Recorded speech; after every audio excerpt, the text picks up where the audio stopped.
안녕하세요. LA의 비투쇼입니다. 매우 중요한 한 주를 지나고 있습니다. 지금은 폭풍 전야가 아닐까. 그런데 오늘 우리들의 코인이 살짝 꿈틀꿈틀 오르고 있나요? 그런데 이건 진짜가 아니다. 진짜가 아니다. 몸만 풀고 있는 겁니다. 몸만 풀고 여차하면 달려가려고 지금 준비 중인데, 그런데 몸만 풀고 다시 자리에 앉을 수도 있기 때문에 우리가 조심스럽게 이 상황을 지켜봐야 될 것 같습니다. 자, 지금 우리가 대형 이벤트들을 쭉 연결되는 이벤트들을 기다리고 있는데 결과에 따라서 달릴지 말지 결정이 되기 때문에 이 상황 어떻게 뭐가 우리를 기다리고 있는지 함께 살펴보도록 하겠습니다. 자, 먼저 소비자 물가지수 함께 살펴봅니다. 오늘 발표가 되었는데 기대치에 부합하는 긍정적인 결과가 나왔습니다. 그런데 주식은 뭐 그저 그렇게 적당하게 반응하고 있는데 코인만 여기에 대해서 좀 과하게 뜨겁게 반응을 하고 있어요. 숏 커버링, 그러니까 숏 청산도 일어나면서 그 힘으로 좀 많이 올랐는데 2개월 만에 최고치를 기록했다고 합니다. 그런데 이건 아까 말씀드린 것처럼 아직 어떤 큰 호재를 안고 거기에 대한 반응이 아니기 때문에 이건 우리가 그냥 지켜보고 괜찮네 하면서 일단 분위기 파악만 하면 좋겠다, 이렇게 일단 말씀을 드려봅니다. 그런데 의미가 있는 건 현물 매수세에 힘입어 이번 비트코인 랠리가 시작된 것으로 보인다. 펀딩이 마이너스로 전환되고 미결제 약정이 증가하는 가운데 매수세에 의해 반등하고 있는 것이다. 그러니까 시장은 아직도 위축되어 있지만 현물 매수세가 갑자기 붙으면서 여기 차트에 아래 보면 이게 현물 거래량입니다. 지금의 이 상승과 함께 거래량이 붙어줬다. 왜 현물 거래가 갑자기 붙어주면서 매수를 할까요? 대단한 호재도 아닌데 CPI가 예상치보다 낮게 발표되지도 않았습니다. 그런데 왜? 그동안 너무 많이 빠져있기 때문에 여러분들도 아시겠지만 주식 대비, 금 대비, 은 대비 모든 다른 자산 대비 코인만 처참한 상황이었습니다. 그렇다면 어느 정도는 만회를 해야 되겠죠. 너무 과하게 저평가되어 있다면 어느 정도는 정상화되어야 합니다. 다만 자극이 필요할 뿐인데 앞으로 여러 가지 자극이 있을 것 같습니다. 그런 가능성을 기대해 봅니다. 자, 이제 본격적으로 시장을 흔들어 놓을 이벤트 뭘까요? 오늘 당장 결정될 트럼프의 관세. 대법원의 판결이 오늘 있을 것 같습니다. 자, 어떻게 될지 시장이 여러 예측을 내어놓고 있고 긴장하고 있는데 트럼프는 이렇게 얘기하고 있습니다. 대법원이 관세에 반대하는 판결을 내리면 우리는 망할 것이다. 이건 뭐 본인의 의견이고 시장은 여러 다른 해석을 하고 있습니다. 자, 먼저 트럼프가 대법원 판결에 대한 예상을 내놓고 있습니다. 어떻게 될까? 관세 관련 대법원 소송에서 승소할 것으로 예상. 본인이 이긴다. 일단 뭐 그렇게 이야기를 하고 있는데 시장의 예상은 사뭇 다르죠. 폴리마켓에서의 예측입니다. 대법원이 트럼프의 관세 정책에 찬성하는 판결을 내릴까? 트럼프가 이길까? 가능성은 29%.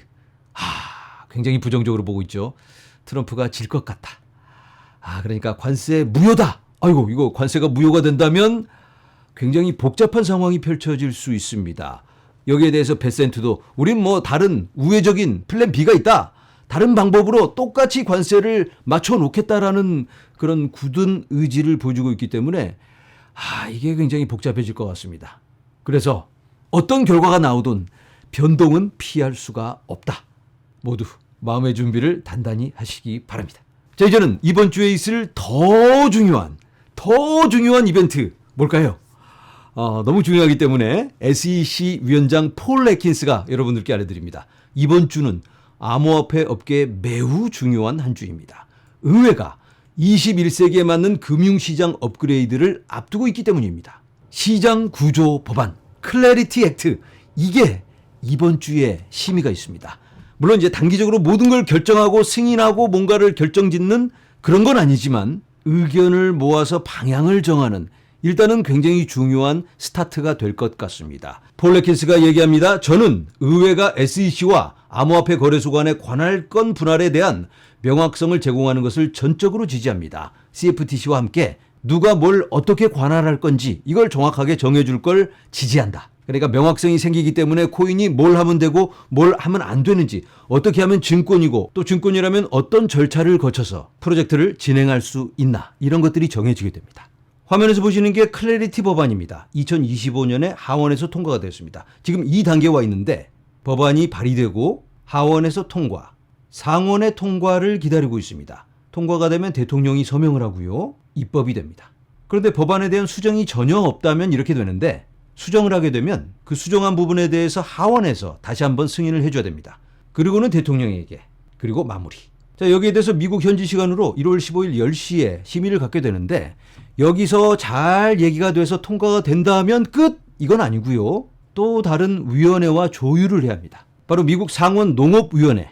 여기서도 클래리티 법안에 대한 초안을 만들고 심의를 하고 투표를 하게 됩니다. 심의 날짜가 1월 27일. 1월 21일에 법안 전문이 공개되고요.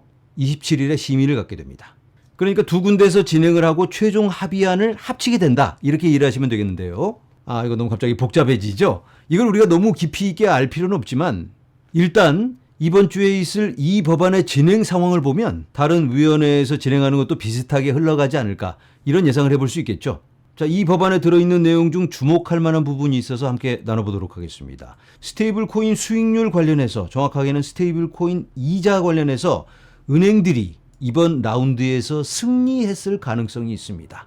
은행들이 승리했다. 무슨 의미냐면 그동안 은행들이 굉장히 많은 로비를 했습니다. 스테이블 코인을 갖고만 있어도 이자를 받는 이런 프로그램은 절대 안 된다. 스테이블 코인 가지고 있다고 이자 주면 안 된다. 왜? 자기들 밥그릇을 뺏어가는 거니까.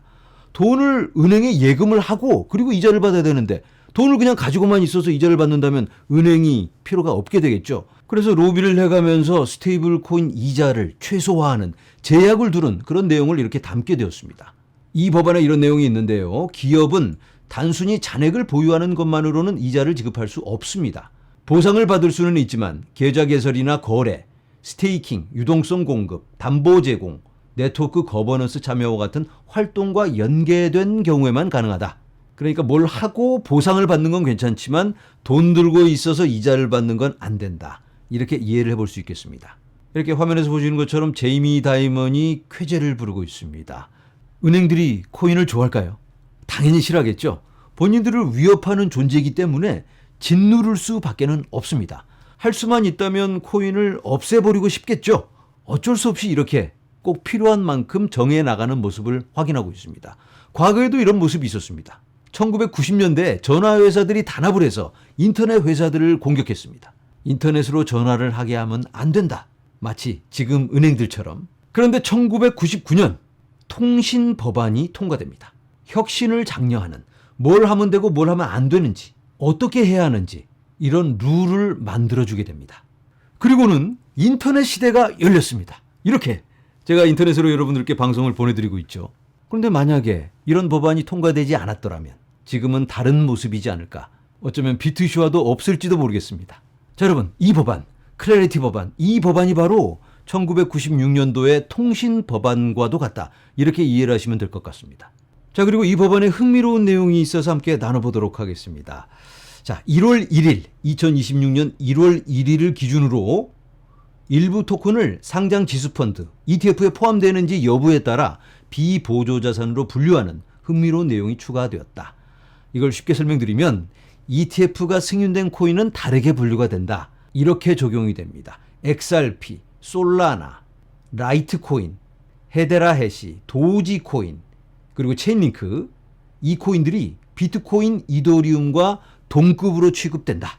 무슨 말이냐면 따로 등록할 필요가 없다. 비트코인, 이더리움 같으면 여러 가지 복잡한 절차가 있었습니다.